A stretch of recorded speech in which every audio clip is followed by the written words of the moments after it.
Donc là, le sommaire très rapidement. Donc je vais repasser très rapidement sur les paraparésies spastiques et spastes. Donc c'est un groupe de maladies rares.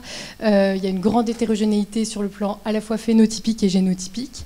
Spaste est le gène qui est le plus fréquemment en cause, avec une pénétrance incomplète, une variabilité phénotypique et une variabilité intrafamiliale qui est très importante.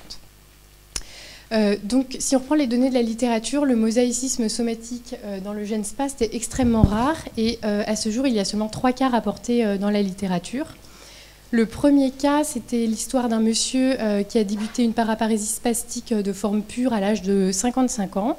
Il avait sa fille et son petit-fils qui étaient atteints avec des âges de début plus précoces, puisqu'ils ont commencé à 18 et 5 ans pour le petit-fils. Et c'était un variant tronquant dans le gène SPAST. Et ce qui a été retrouvé chez le grand-père, donc le cas index, c'est qu'il était porteur de ce variant dans SPAST à l'état mosaïque, avec un taux de mosaïcisme estimé à environ 70%. La deuxième présentation rapportée dans la littérature, c'est une forme de paraparésie spastique complexe. Donc, c'était 3 enfants qui étaient atteints avec un début infantile autour de l'âge de 3-4 ans pour les 3 enfants. Et il y avait un déficit intellectuel pour 2 des 3 enfants. La mère était porteuse du variant qui a été identifié chez les 3 enfants, qui a un faux sens, à l'état mosaïque, avec un faible taux de mosaïcisme, qui n'était pas estimé puisque c'était sur du Sanger que ça a été fait, et elle est asymptomatique à l'âge de 44 ans.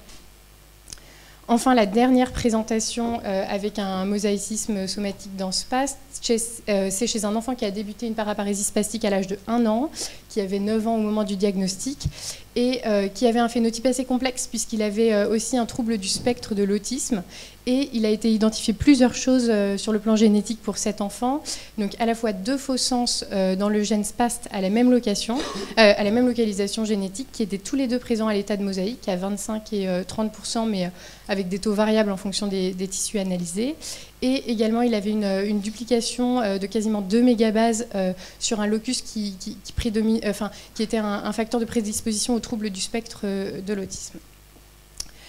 Donc l'histoire, pour nous, elle a commencé à Bordeaux avec un patient du professeur Goiset qu'il a vu autour de l'âge de 45 ans.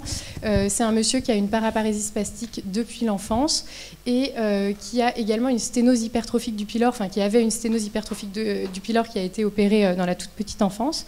Et donc devant cette association symptômes neurodégénératifs de type paraparésie spastique et malformation, il y a une CGHRE qui a été réalisée et qui a mis en évidence 2 microdélétions.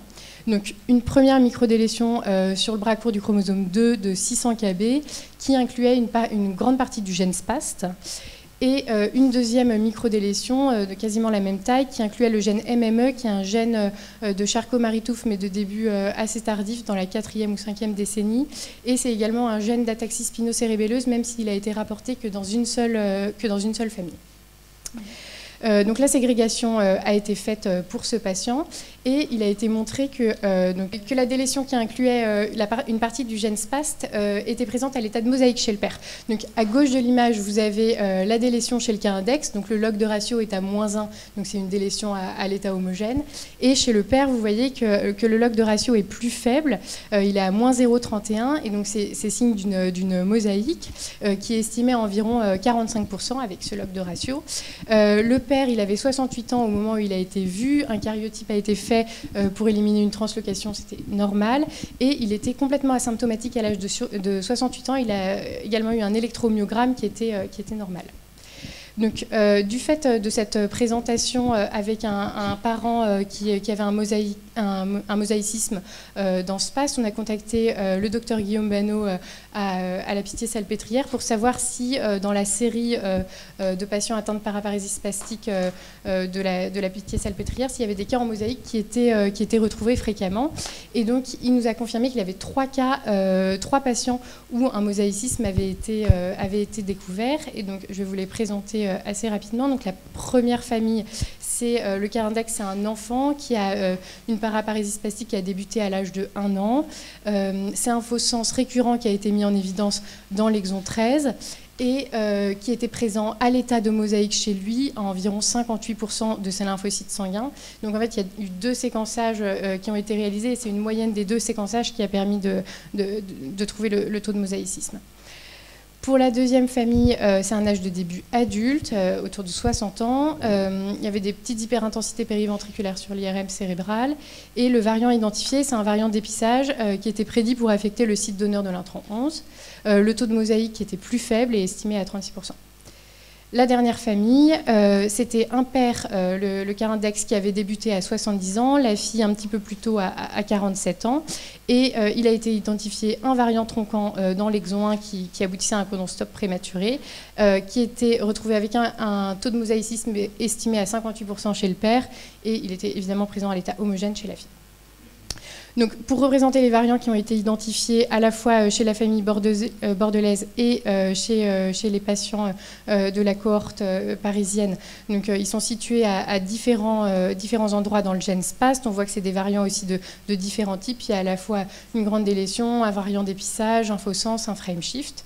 Donc on a vraiment tout type de variants. Donc ça permet de rapporter 4 nouveaux patients. Aux 3 patients qui étaient déjà décrits dans la littérature. Ce qu'on remarque, c'est qu'on a quand même une prédominance masculine très forte, puisqu'on a quasiment que des hommes, et il y a un papier qui rapporte une femme qui était porteuse du variant à l'état mosaïque.